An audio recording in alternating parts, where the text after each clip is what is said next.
Bienvenidos y bienvenidas a Política y Verdura, un análisis jaurechiano de la agricultura familiar. Hoy vamos a hablar de memoria, verdad y justicia y política y verdura.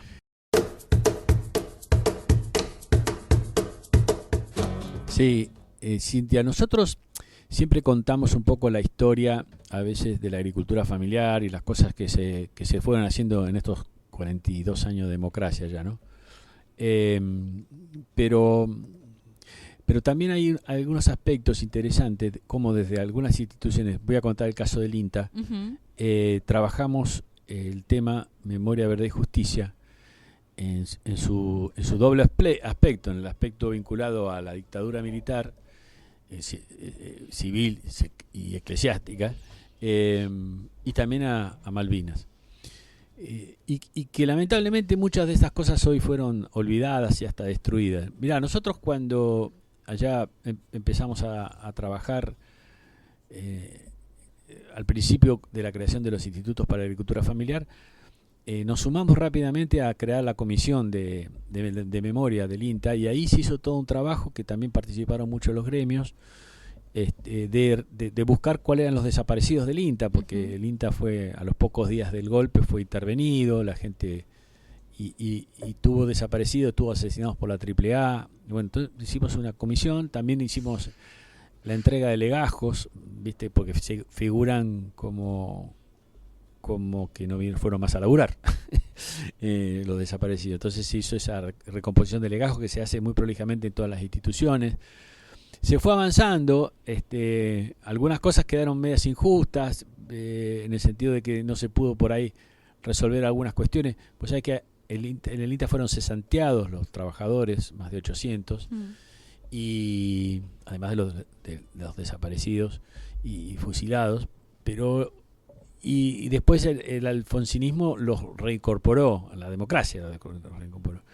Pero hubo unos compañeros que, por ejemplo, el caso de Camilo Polti, que falleció lamentablemente, tuvo un exilio interno, o sea, no se fue del país, y cuando vuelve, él en el interín estaba como técnico y se recibe de ingeniero agrónomo con título, y como ya tenía el título, no pudo entrar, porque el lugar que tenía era para técnico, y la democracia no le dio el laburo y recién pudo entrar como contratado de propuesta unos años después. Hasta fue difícil la reparación. Pero bueno, se avanzó mucho, se instaló el tema. Nosotros cuando estábamos en la estación experimental de AMPA, ahora disuelta, a sugerencia de un compañero, Gustavo Latancio, hicimos el árbol de la memoria. Plantamos 30 árboles, uno por cada 1000 desaparecidos. Sí. Y pusimos las placas de algunos desaparecidos del INTA y también de algunos parientes de los trabajadores del INTA, porque esos también, la familia sí. Tal cual, son todos. ¿Y sabés lo que pasaba? Algo lindo de este bosquecito que hicimos ahí en Ituzaingó, que no los 24, sino el día anterior, hábil, el 23, lo que caiga, hacíamos un pequeño acto y el municipio nos acompañaba, y mucha gente entró del barrio, empezó a entrar a esos actos y a poner las placas de los propios. De los propios. Y mucha gente. Qué fuerte. Entonces empezó a hacer algo más colectivo. Sin proponérselo, la verdad que está simultáneamente en ese lugar, en el mismo predio, pero más lejos, funcionaba una escuelita de alfabetización y capacitación que hacían trabajadores del INTA. Barta Sierra es una de las desaparecidas, y esos están desaparecidos. Es un lugar de sitio para la memoria.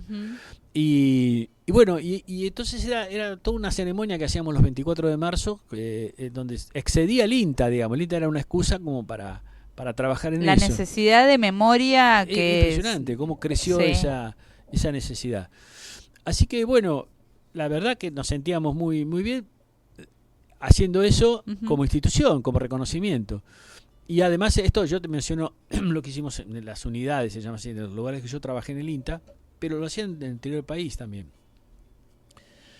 Bueno, eso, cerraron la experimental, la van a vender, está el sitio de la memoria y los árboles están ahí parados, esperando que pase la topadora, ¿viste? Es terrible lo que está haciendo este gobierno con esas cosas, ¿no? Que son historias nuestras. Entonces, eso es una dificultad.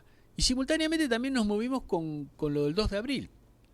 Con Malvinas. Entonces, una vez yo fui a una charla de la Cancillería, en donde nos dijeron abiertamente a todos los directores del INTA, en ese momento yo era director, que nosotros, al ser argentinos y tener un uniforme oficial, un uniforme de laburo del Estado, sí, teníamos que tener la obligación de ir y mostrar siempre la causa Malvinas. Nosotros tenemos como INTA mucha colaboración con todos los países del mundo. Trabajamos en Paraguay, como yo te dije, en Haití, en Cooperación Sur, en Vietnam, en Francia teníamos un laboratorio de INTE. Bueno, entonces yo tomé la decisión con ahí los compañeros de los buzos del INTA tener el logo de Malvinas. Uh-huh. Y después lo hizo el Delta y después lo hicieron... Y eso es importantísimo. Vos te sentías... por ahí estabas en un acto, se te acercaba un excombatiente, te saludaba, y vos te sentías con mucho orgullo ponerte el logo del INTA y el logo el emblema de Malvinas en el mismo uniforme. A su vez hicimos los cartelitos, ¿viste? Tanto de la distancia. La distancia. Uh-huh. Y la pusimos, y después en la gestión de Alberto Fernández se asumió que todo del gobierno del INTA, todas las unidades del INTA lo hagan. Uh-huh. ¿No? Y te insisto, está en cartel de remate la experimental del AMBA, y está y el de Malvinas, está el de Malvinas ahí mirando la distancia, y lo van a sacar, ¿viste? Porque nadie... ¿Qué pasa cuando se debilitan estas políticas públicas? Incluso desde... a veces es una política pública nacional, pero a veces también es una determinación, como empezaron ustedes internamente a decir, che, hay que hacer esto. ¿Qué pasa cuando eso se borra, lo sacan? Mira, es difícil de hacerlo, porque ahora, por ejemplo, el último 24 de marzo hicieron toda una caravana por los sitios de la memoria y pasaron por ahí. Uh-huh. Pasaron por ahí porque son sitios de la memoria. Y eso está vivo, ¿viste? Y los 24 nos juntamos, o sea, no van a poder sacar eso. Pero lo burdo de sacarlo es gravísimo. Mira, lo que hacíamos en el acto de Malvinas, el día anterior también hacíamos, y venían los combatientes de Ituzaingó, que era el lugar. Y venían y nos dejaron una bandera, y nosotros dijimos, bueno, esta bandera la vamos a tener en el INTA guardada, y sí, la vamos a poner cuando hagamos el INTA Malvinas. Uh-huh. Cuando la agencia esté en Malvinas del INTA. Y la tenemos guardada. En realidad no la tenemos guardada. Cuando vino toda esta debacle de la invasión del macrismo, yo me tuve que ir de ahí, perseguido, y un compañero, Pablito Trova, tesorero, dijo, mira, yo me la voy a guardar y la voy a tener yo, porque acá... Y tuvo razón, porque ahora está vacía la experimental, y esa bandera tenía mucho simbolismo, ¿no? Uh-huh. De parte de los combatientes. Y bueno, y nosotros los combatientes los reconocemos, hicimos una galería de fotos de los combatientes en la sede de Chile, que no sé si está ahora, porque yo no estoy yendo, pero hay toda una negación a todo eso, pero las instituciones que son públicas y que tienen participación de la gente, están abiertas, eso no se borra. Así que vos me preguntás qué pasa, y pasa que siguen intentando hacer algo que no lo pueden sacar, no lo pueden borrar. ¿Vos creés que... la memoria y todas estas acciones que ustedes hacen para mantener viva la memoria, ¿incomoda a alguien? Y sí, evidentemente todavía hay resabios, uh-huh, sobre todo este gobierno es negacionista, sí, y los incomoda por el solo hecho de ver el cartel o eso, pero es muy fuerte cómo se va multiplicando la memoria. Vos fíjate lo que pasa, hasta pasan cosas... todos fuimos afectados por la dictadura. Tal cual. Pero en mi caso, en mi familia directa, uh-huh, yo no tengo casos de desaparecidos. Uh-huh. Pero ¿qué pasa? Una de mis hijas está en pareja con lo que sería mi yerno, que sí tiene un abuelo desaparecido. Y ahora nació mi nieta. Entonces ella es una bisnieta de desaparecido. Y yo en mi familia... Ahora tenés... ¿Entendés? Ahora tenés. Lo tengo lo tenía siempre porque uno tiene el corazón con los 30.000. Por supuesto. Pero ahora la bisnieta es parte de tu parte historia. De la historia, y claro, entró el abuelo desaparecido por ese lado. Y esto va a pasar siempre, porque se van a ir expandiendo, ¿sí? Y más si vas a un laburo. Si vas a un laburo y encontrás que en tu trabajo hay un reconocimiento, ¿viste? Bueno, la Jauretche acá lo tenemos todo muy presente, los dos casos, ¿no? Yo hablo de los dos porque... soy generación Malvinas, digamos, pero los dos casos son muy fuertes. Incluso nosotros hacíamos, viste, los actos están muy juntos, 24 de marzo y 2 de abril. Muy juntos, son temas que están relacionados claramente. Hacíamos los dos actos y venía la misma gente a un acto y a otro, por ahí uno venía claro. uno más que otro de cómo le pegaba, pero es como, está bueno esto de arrancar el año, porque nosotros arrancamos el año en marzo o abril, ¿no? Después de las vacaciones, y lo arrancamos con esa refrescada de memoria. Y eso me parece que es muy fuerte, muy fuerte, y está bien, y no creo, eso no, estoy seguro que eso no lo van a sacar, pero siempre hay que plantearlo. Por eso teníamos que charlar de esto en política de verdura en algún momento, lo hemos dicho varias veces al pasar. Además, se llevaron una generación de técnicos muy importante, atacaron a a la gente que trabajaba con la agricultura familiar. El INTA tenía, no se llamaba en ese momento, se llamaban pequeños productores, minifundistas, ni siquiera campesinos, ¿no? Y esos fueron atacados, o los que trabajaban en tecnología. Son famosas el caso de las gallinas subversivas, ¿viste?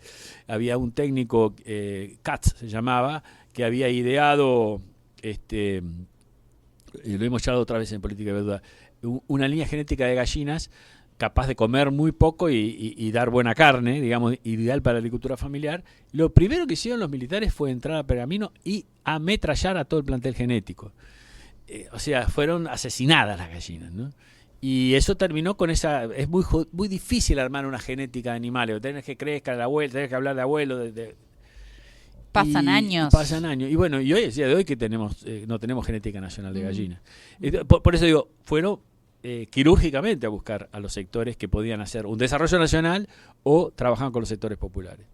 Te digo, fue desaparecida Marta Sierra en la película M que hizo uno de sus hijos. El hijo trabaja en INTA también por una reivindicación histórica del INTA, ¿no?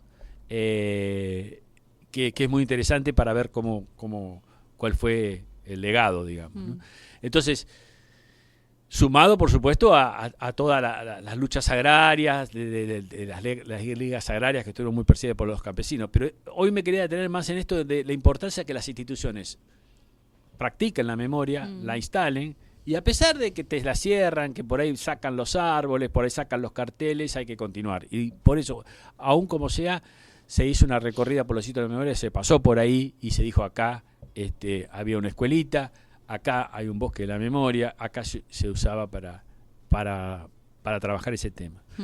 Es que pensaba, no es solamente historia, ¿no? Ni hechos históricos, que por supuesto son completamente condenables, pero es también identidad de las instituciones, poder contar esas historias de quiénes estuvieron, qué cosas les pasaron, por qué lo hicieron, qué intentaron acallar. Me parece que es fundamental la memoria y sostenerla en los territorios también para que no pierda sentido. Y además te voy a decir una cosa, este ejercicio de memoria es encontrar historias que no conoces.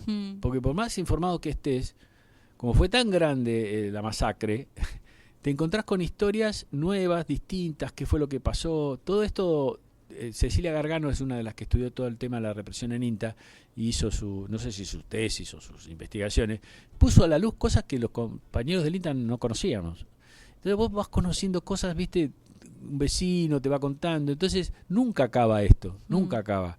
Y alimenta la identidad nacional. Eso es muy importante. Por eso, política de verdura es importante. Nosotros nos plantamos siempre en la producción de alimentos, en los sectores populares produciendo alimentos, en la soberanía alimentaria, y también nos tenemos, y en la historia, y por supuesto nos tenemos que plantear en la memoria. Estos son pilares muy sólidos para la construcción de un país, y no los vamos a abandonar, y vamos a seguir resistiendo. Tal cual. Sin memoria no hay nada.